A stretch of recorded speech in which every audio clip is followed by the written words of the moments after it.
ఈ వైసీపీకి ఈరోజు ఇన్ఛార్జ్ ఇచ్చాడే, ఆయన స్థాయి ఏంటి, ఆయనకున్న అర్హత ఏంటి మాట్లాడుతున్నాడు. ఈ మధ్యన అందరూ వినే ఉంటారు మీరు.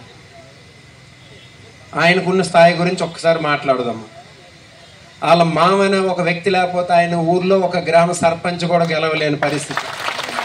ఆల్రెడీ ఇప్పుడు ప్రస్తుతానికి ఆయన గ్రామ సర్పంచ్ వైసీపీ అతనే, టీడీపీ కాదు గెలిచింది, వైసీపీ అతనే. గ్రామంలో సర్పంచ్ ఓడిపోయి ఎంపీటీసీ ఒకసారి యునానిమస్ ఇస్తే అదే ఎంపీటీసీలో ఇంకోసారి ఎంపీటీసీగా ఓడిపోయాడు అతను. ఓడిపోయి 2009లో టీడీపీ పార్టీ తరఫున పోటీ చేసి ఈ గ్రామాలంట తిరుగుతూ ఎలా తిరిగాడు ఆయన, ఇద్దరు డప్పులో వేసుకొని డప్పు కొట్టుకుంటూ వెళ్తే అమ్మ కోన రవికోరమ్మ కోన రవికోరమ్మ కోన రవికోరమ్మ అనుకుని చెప్పుకొని వెళ్ళడం. అది ఆయన పరిస్థితి. ఇసుక అమ్ముకుంటూ తప్పించి ఆయనకి మృతి లేదు, భూదందాలు చేసి తప్పించి ఇది లేదు. ఆయన రాజకీయం అంతా ఇసుక అమ్ముకోవడం, భూదందాలే. రాష్ట్రంలోనే ఇసుక ద్వారా ఎంత భారీ ఎత్తున సంపాదించవచ్చునని నేర్పింది ఒకే ఒక్క ఈయన, ఇసుక బకాసురుడు. ఆయన పరిస్థితి, ఆయన స్థాయి అది.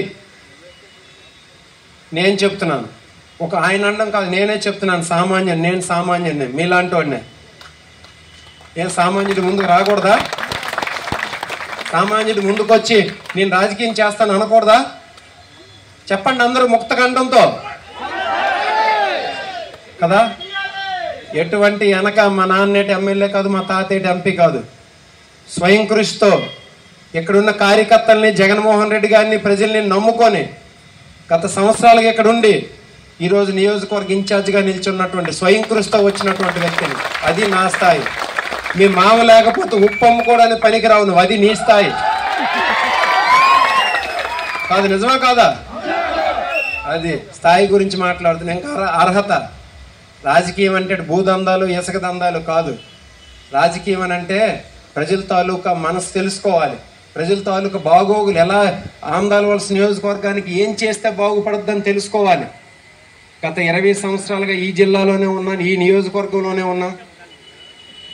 20 సంవత్సరాలు కాదు, నేను రాస్తే నాకు 5-6 సార్లు పాటు సివిల్ సర్వీస్ వచ్చేది.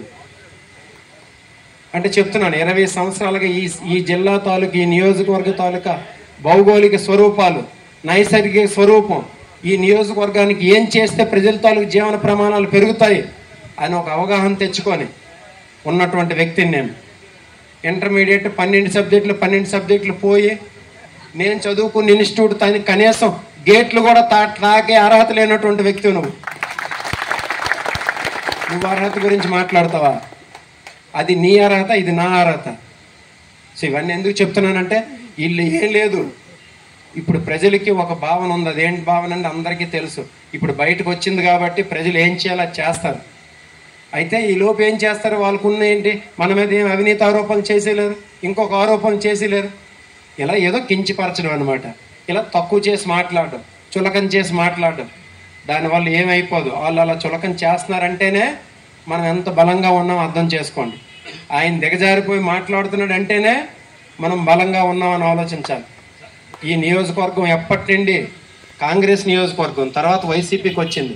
కాంగ్రెస్ వైసీపీ భావజాలం పూర్తిగా ఉన్నటువంటి నియోజకవర్గం.